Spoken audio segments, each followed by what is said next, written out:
अस्सलाम वालेकुम वरहमतुल्लाहि वबरकातुहू। मेरा नाम होम्योपैथिक डॉक्टर मलिक इरफान मजीद खोखर है।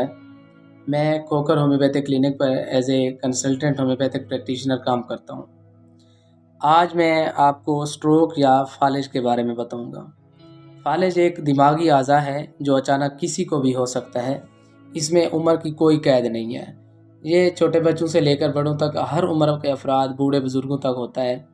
इसकी जो कॉमन टाइप है, इसको हम कहते हैं क्लॉट स्ट्रोक या इस्कीमिक स्ट्रोक, जिसमें दिमाग को जो खून की शरीयान है उसके अंदर एक ब्लड क्लॉट बन जाता है और खून की सप्लाई रुक जाती है, जिसकी वजह से मरीज़ में अचानक कमज़ोरी ज़ाहिर होना शुरू हो जाती है।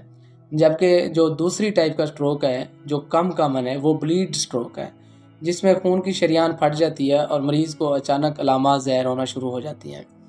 अब इसमें जो सबसे आम बात है कि अगर किसी को कम्युनिटी में खुदा न खास्ता फालिज या स्ट्रोक हो तो उसकी जांच कैसे करेंगे। तो इसके लिए कुछ वैलिडेटेड टूल्स हैं जो पूरी दुनिया में रह जाएँ और कोई भी शख्स इनकी जांच कर सकता है। और इनमें से एक जो टूल है इसको हम कहते हैं बी फास्ट। ये 6 लेटर्स हैं और हर लेटर जो है वो एक अलामत को ज़ाहिर करता है। जैसे बी फास्ट में बी फॉर बैलेंस है कि अचानक अगर किसी मरीज़ का या किसी इंसान का बैलेंस ख़राब होना शुरू हो जाए, अगर वो चल रहा है और उसका बैलेंस ठीक नहीं है, तो ये भी एक अलामत है। साथ में आइज़, आँखों की मूवमेंट ख़राब हो जाए, मरीज़ को दिखना कम हो जाए, चाहे वो आधी नज़र जाए या पूरी नज़र चली जाए, या उसको ब्लरी नज़र आना शुरू हो जाए, ये भी एक आम अलामत है।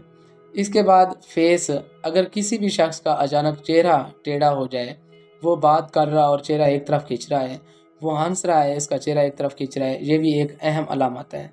उसके बाद बाजू या टांग की कमज़ोरी, दैट इज़ आर्म के अचानक इसकी ग्रिप एक साइड की कमज़ोर हो गई है, उसके बाजू एक तरफ से कमज़ोर हो गया है, तो भी एक अहम अलामतों में से एक अलामत है जिससे आप भी कर सकते हैं।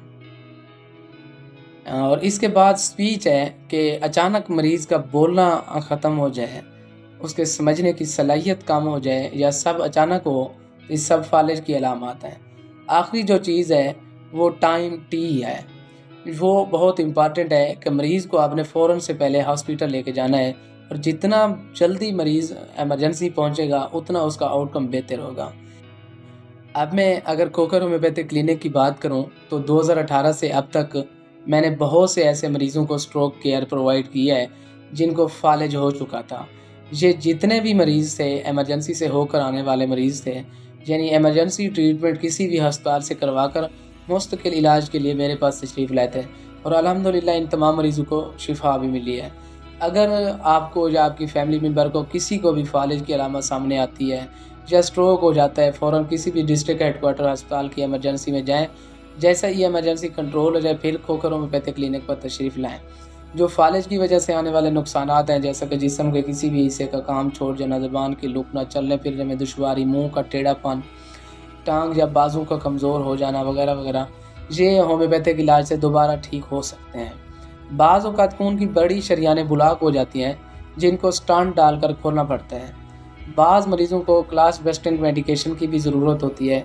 ये सहूलियात बड़े हॉस्पिटल्स में, निश्तर अस्पताल जैसे, मुल्तान जैसे या लाहौर, इस्लामाबाद के बड़े इंटरनेशनल अस्पतालों में सहूलियात मौजूद होती हैं।